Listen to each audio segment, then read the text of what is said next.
Hi and welcome to the weekly market update. It is Tuesday the 28th of May 2013. So over the weekend we saw Kuroda out on the wires talking about the developments in the asset market in Japan. He was saying that he didn't feel like the reaction was an excessive bullish expectations from the market. Rather, he felt that it was actually reflecting policy that's been put in place and also showing an improving outlook for the economy. Also yesterday we saw some comments early on in the day from ECB's Asmussen. He was talking about the negative deposit rate in Europe, saying how it had been widely discussed within the ECB. However, he was leaning on the side of he wasn't really keen on getting the negative deposit rate in. He was voicing his concerns on the cautions of low interest rates, saying that there are quite large risks on having low interest rates for a long term. Otherwise, it was a very quiet day yesterday for the markets. We had a holiday in the UK and also in the US, so quite a quiet session there. This morning we've seen German producer prices coming out slightly lower than we thought, and we also had French consumer confidence survey, this also coming in weaker than expected. So that sort of leaves us trading today, this mid-morning, with the FTSE around the 67-66 mark. We've got the Dow at 15,408, that's the Dow future. Euro-dollar trading around 1.2926. Cable around 1.5104. The gold future we've got at 1380, and Brent future around the 104 mark. So for the rest of the day, just got a bit of US data this afternoon. It's the Case-Shiller House Price Index. That's expected to come in slightly higher than last. And we've also got the Richmond Fed Manufacturing Index, as well as a consumer confidence reading from the US, expected stronger than last as well.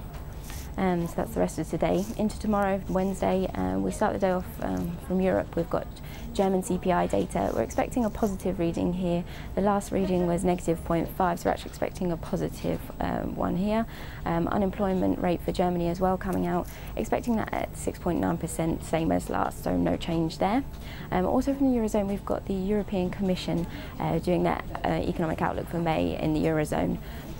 We're expecting them to voice that they want austerity to sort of switch to more structural reforms, and they'll outline individual guidelines for each area of the Eurozone, each country, and we're expecting them yet to push for more structural reforms in order to boost growth in the Eurozone. From the UK, not too much data. We've only got UK CBI reported sales out. Not too much from the US tomorrow either, just mortgage applications in the afternoon.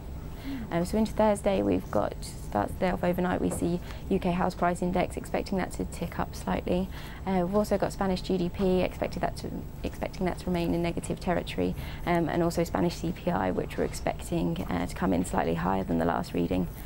From the Eurozone as a whole, we've got a few sentiment surveys and also confidence surveys. We've got economic outlook and business outlook expecting to come in better than the last reading, so that's positive. However, the consumer confidence reading is expected to stay in negative territory, so not so good for the consumers, but better from the business outlook. From the US, we get a revision of the Q1 GDP reading and also some personal consumption data ahead of the PCE core deflator that we get Friday. Also in the US, we've got those initial jobless and continuing claims that we get every Thursday. Last week, we saw stronger readings there, so we'll be looking out to see if that strength continues into this week. US in the afternoon, we've also got the pending home sales. Last week, the US housing data, a bit of a mixed picture. Existing home sales didn't come in quite as strong as expected, but new home sales actually came in stronger than expected, so a bit of a mixed picture there. So keep watching out for those pending home sales that we've got this week, Thursday. And finally, we've got into Friday, we've got German retail sales in the morning, expecting a positive reading there from the last negative, so some good data from Germany there. We've seen at the end of last week some good sentiment out of Germany in terms of the IFO and other sentiment surveys, so seeing if that continues through into the data readings that we see. From France, we've got producer prices, expecting those a little bit down month on month, and we've got consumer spending also expected to come in a little bit weaker. From the Eurozone as a whole, we've got a CPI reading on the back of the German CPIs that we saw. We're expecting CPIs to come in pretty much in line with expectations there.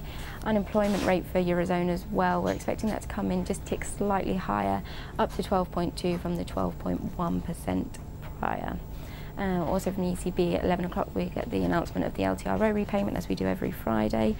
And then the rest of the data for Fridays from the US, we get personal income and also personal spending. We get that PCE core deflator that I spoke about.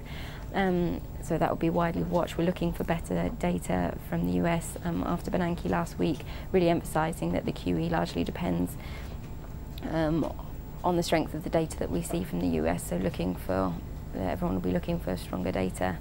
We've also got Chicago Purchasing Managers Index and also the University of Michigan Confidence Survey, both expected to come in slightly better than last. So not too much in terms of data this week. That's about all we've got. So as usual, any feedback, please get in touch.